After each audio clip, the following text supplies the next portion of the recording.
Our next speaker is Gina Glenne, a biologist with the U.S. Fish and Wildlife Service, and she is going to take us through a little bit of the navigation of the Endangered Species Act. Good morning. Everybody awake? Excellent. I'm going to be talking about the Endangered Species Act, which isn't maybe as interesting as where birds are hiding or living. But I think that us all kind of getting on the same page about what the Endangered Species Act is and isn't is important. So I boiled the Endangered Species Act into a poster, and I wanted it to be really simple, even though I wasn't all that successful. But the Act has a lot of moving pieces, and it's got a lot of sections, and it's got a lot of parts, and I want this to be a conversation about the Act, so good morning. Good morning. And I want you guys to ask questions as we go. I don't want you to ask really detailed questions. I'd like to keep this at a big perspective. So if you've got your project and you really want to know some piece, let's talk about that later. But if it's a big Endangered Species Act, kind of big picture, please, let's talk about it. There's really 5 pieces of the Act that matter for kind of our day-to-day implementation. Section 4, which is where we do listing and delisting, but it's also the recovery component of the Act. There's Section 6, that's our cooperation with the states. It's always been in the Act, it's always been a big part of the Act. Section 7 is federal consultation, so we'll talk about that.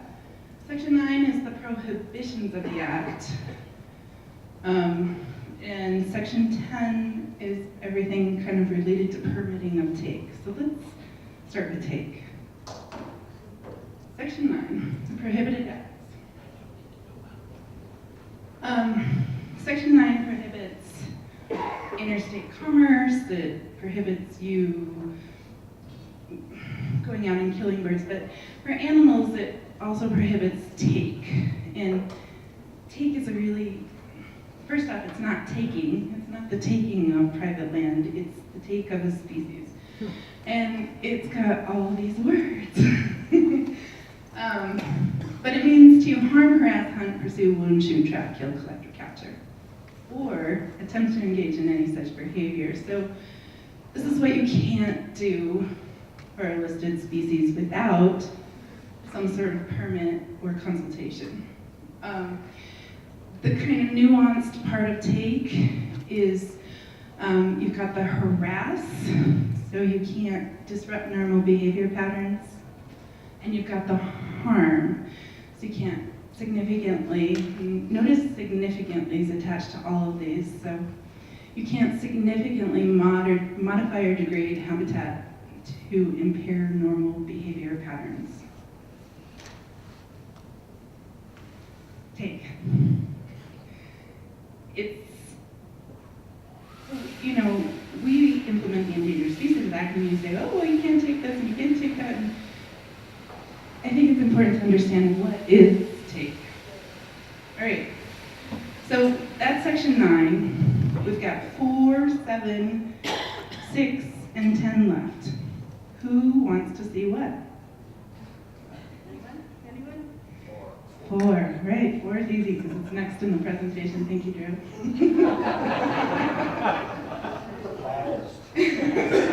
Keep doing that. All right, so Section 4, we talked about listing and critical habitat designation falls under Section 4. The whole petitioning to list species falls under Section 4. Delisting falls under Section 4, and recovery falls under Section 4. So we're talking about moving forward. So I'm really just going to talk about recovery and delisting. These are my cartoon graphics, but I think what I really wanted to make clear in this, and this is kind of a timeline moving this way, is that conservation started long before any listing, and it's going to continue long after any listing, and it continues while we are listing. So we're always conserving. This is kind of, the ESA protections fall into this kind of time slot within this continuum of conservation actions. And you know, when the bird got listed, there was conservation happening before, and there's conservation happening now, and there will be conservation happening all the way through. And I was kind of struggling with that in this diagram because, you know, you kind of follow these processes and conservation's here, but conservation's always happening.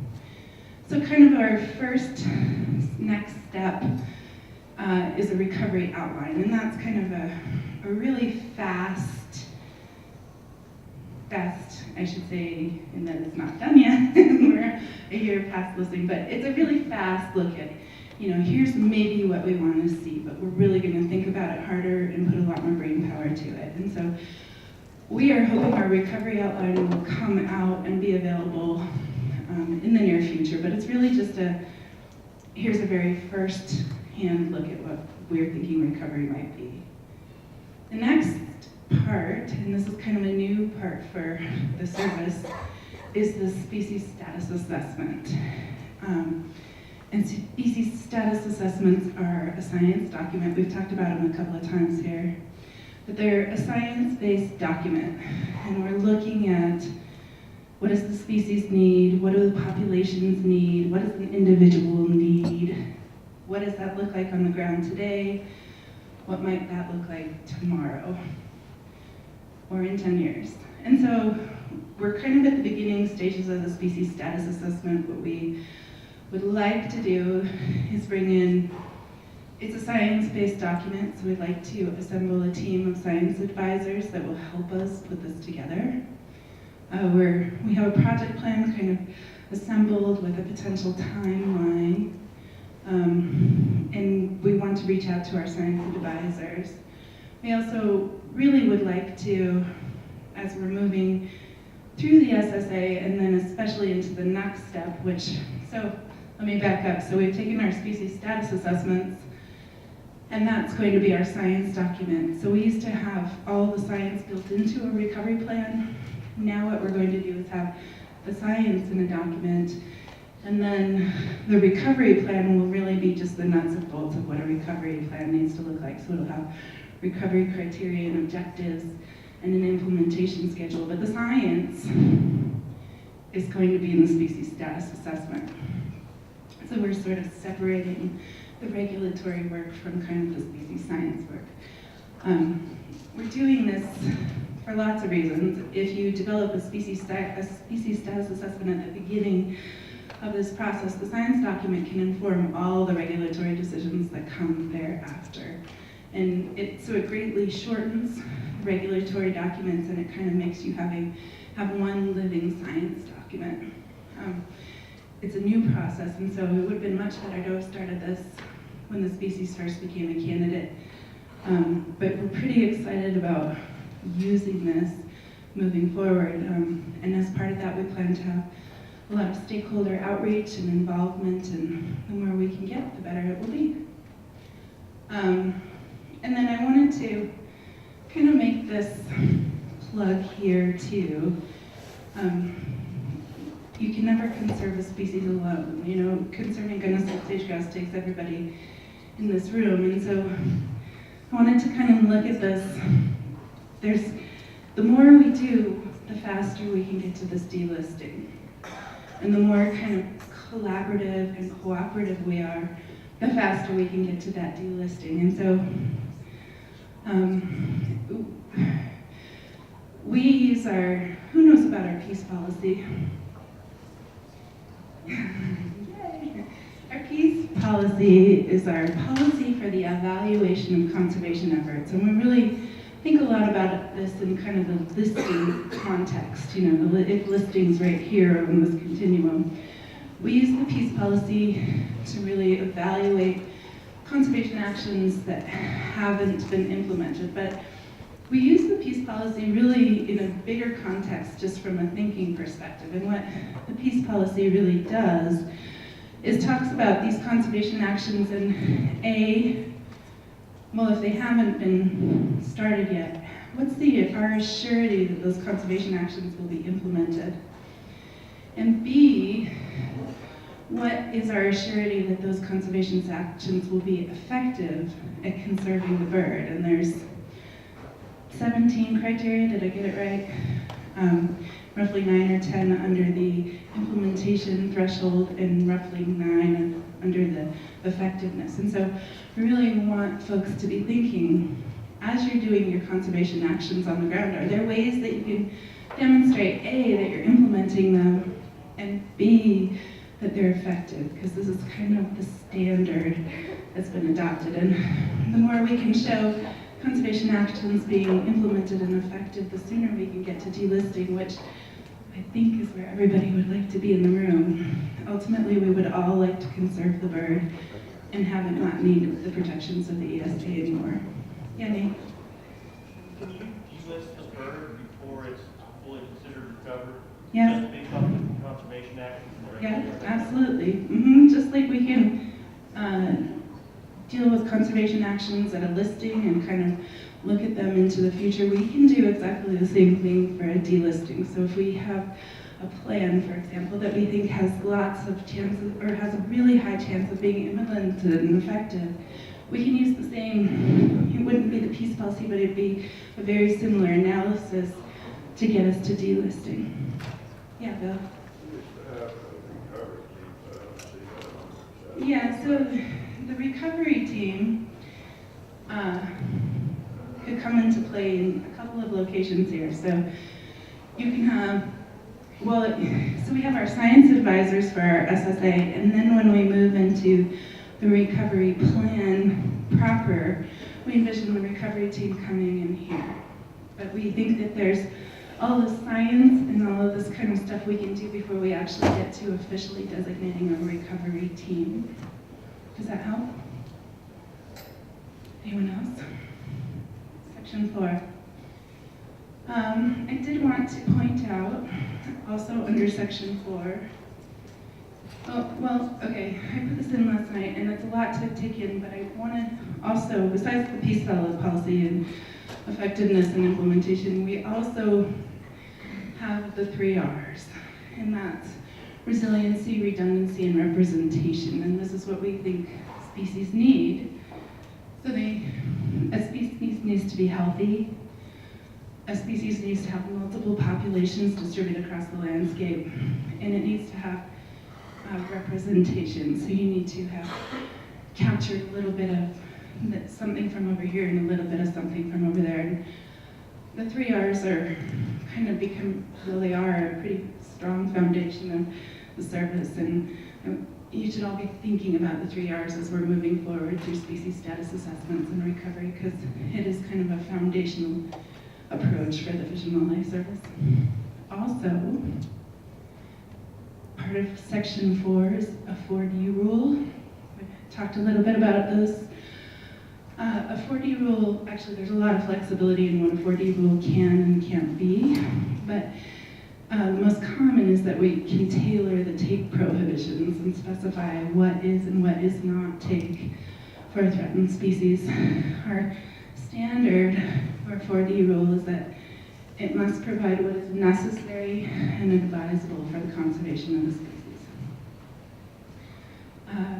We are working on a 4D rule. We talked a little bit about this. It's working its way through layers well above us right now. And we would like to get as much comment in this. It's a pre-decisional document right now, and so it's hard to share. But when it comes out, we do really hope that everybody in this room really puts some strong thinking towards that and comments and provides input. Any questions on a 4D rule? Should we do 6 next? Okay, let's do 6. All right, so section 6 is assistance and cooperation with states and territories. And it allows the state to kind of manage the species and do good things for the species under cooperative agreements. So essentially, it gives states the ability to do what they need to do to manage the species without needing to come to the service on every detail of it. It doesn't mean that we're not cooperating and we're not exchanging information and we're not talking about it, but it does mean that they don't go through the consultation process and they don't need an HCP to do the things that they would normally do and do to manage the species. It also comes with, we've been talking about money and where does money come from. Section 6 has some money attached to it, so it's got traditional grants for species management, which is really, tends to be often kind of research or reintroduction or translocation or monitoring sort of projects. It's got recovery land acquisition dollars, which is a 75 federal, 25 state pot of money where we can acquire properties or conservation easements for the benefit of species.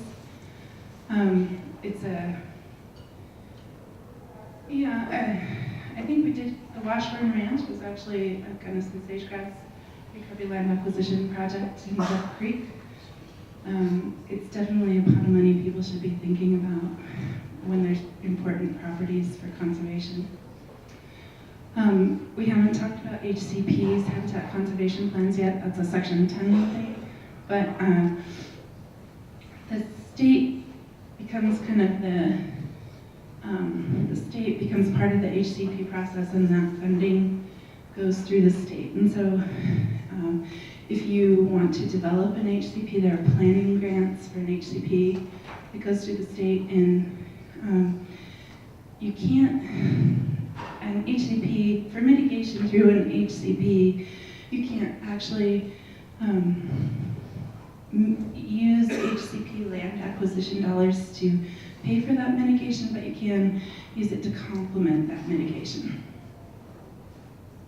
I guess while we're talking about funding, I might throw out some other funding. We do have our Partners for Fish and Wildlife Service program, which helps private landowners.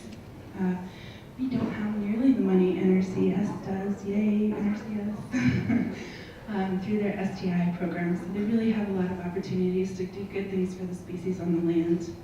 But we do have our Partners for Fish and Wildlife program, and we're happy to work with folks on that. Right, is Corey here? There's Corey, Marcella. Anyway, we also have some kind of funding pots.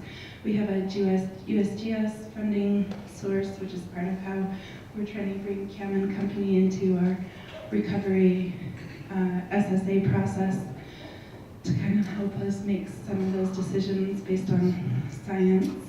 Am I missing any other funding sources that are, 5 minutes, okay. Am I missing any other? I think those are the high points. We do have some proposals and pots of money. We have some refuge funding. We do have State of the Birds. But Section 6 is really the biggest. All right, we only have 7 and 10 left. Should we do 7 first? Do 10? Difficult, I think. Yeah, okay, I like it. Let's do that. I like it. Let's do 10. Thank you, Jim. Wrong current slide. All right, so Section 10. This is a great one to do because I do agree with Jim. Section 7, we tend to know more because we deal with it every day with federal agencies. But Section 10 is exceptions and permits. So if you are going to have take on your private land, this is the section of the act that applies to you. So private landowners, pay attention. I've got private or other non-federal lands. I guess I put state in here, but state really would be covered. Well, state is covered under Section 6. County, city. This is in the absence of a federal nexus. In my Section 7, I'll talk about federal nexus. So if there's no federal connection or federal tie on your property, only Section 9 applies and only the take provision applies. And so if you're going to have take, you need some sort of permit or coverage. And if you're not going to have take, you don't need a permit. You can go ahead and do what you need to do. And I guess I should say, you know, if you are going to have take, it doesn't mean that something can't happen. It just means we need to figure out how to make it best happen. This is kind of a list of how you can get coverage for take. And I guess I'll start with the most common way. So if you, for example, are a developer who wants to come along and develop your property, you're most likely in this HCP, GCP realm, Habitat Conservation Plan, or General Conservation Plan. How many have heard of Habitat Conservation Plans? How many have heard of General Conservation Plans? Yeah. So Habitat Conservation Plans are our most common tool. We can also do this General Conservation Plan. This looks at how to deal with take. It looks at ways to, it uses the mitigation hierarchy, so it looks at ways to avoid take, to minimize take, and then mitigate for that take. And so for a Habitat Conservation Plan versus a General Conservation Plan, for an HCP, the applicant writes the plan. For a GCP, the service, or in partners, or even a contractor could write it. In the case of an HCP, the applicant holds the permit.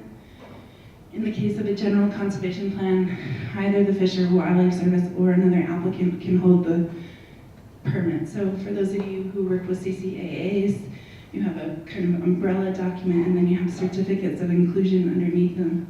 And an HCP sort of functions that same way. And are there grants available? Yes, for HCP through Section 6, and no for GCP.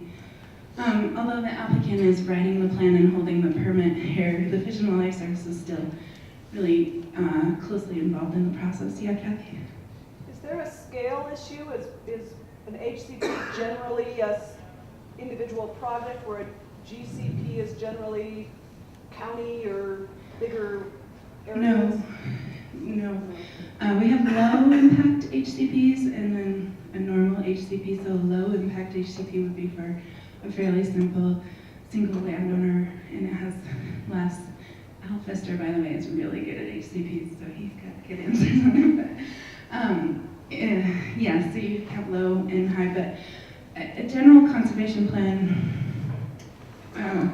we've been thinking about a General Conservation Plan because we have these landowners that are coming in and we may be able to help them. But oftentimes it'll be a county or a city that works on an HCP and then provides those certificates of inclusion for the members of their counties to help them with projects. Yeah, Liz? Hey, Gina. So can you back up just a second and can you tell folks who's going to determine on private land if it's a take or not? Yeah, private landowners can decide if they're having a take or not, but we are certainly here and available to answer questions and help people come to that. We've had private landowners come to us, and in fact, we've sent several messages saying, yeah, we don't think this project on this parcel rises to the level of take. I know I'm running out of time, but maybe we'll, yeah, do. I'd also just mention, in terms of other permits or agreements, landowners working through NRCS's SGI. Yeah. We have lots of consultations coming or already completed, so if you, thank you, Drew. So if you're working on NRCS lands, you're already covered under a Section 7 consultation. That's included in the Section 7 section. There's also all this other coverage. So for those landowners who already have CCAAs, they have coverage for their take for all their activities already. So that was kind of front loading before the species got listed. Research permits, this is a pretty easy way if something you're doing is kind of research related. It's an easy way to permit take. Safe harbor agreements we talked about with the Miami toad.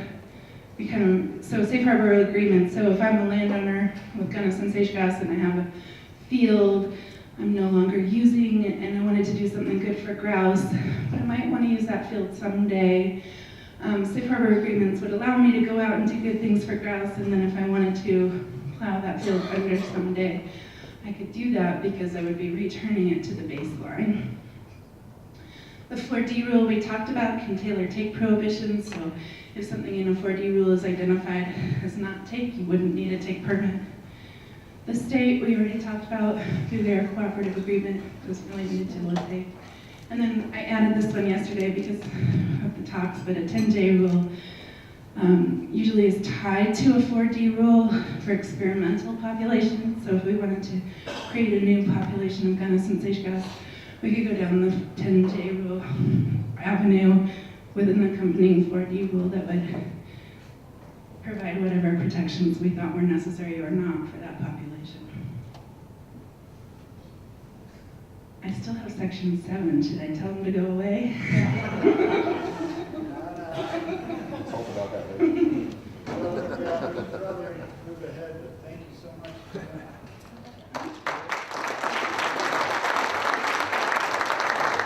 So big round of applause for Gina, Glenne, U.S. Fish and Wildlife Service, and for Jim and Liz and Mike from Gunnison County. Thank you. We do have a break coming up.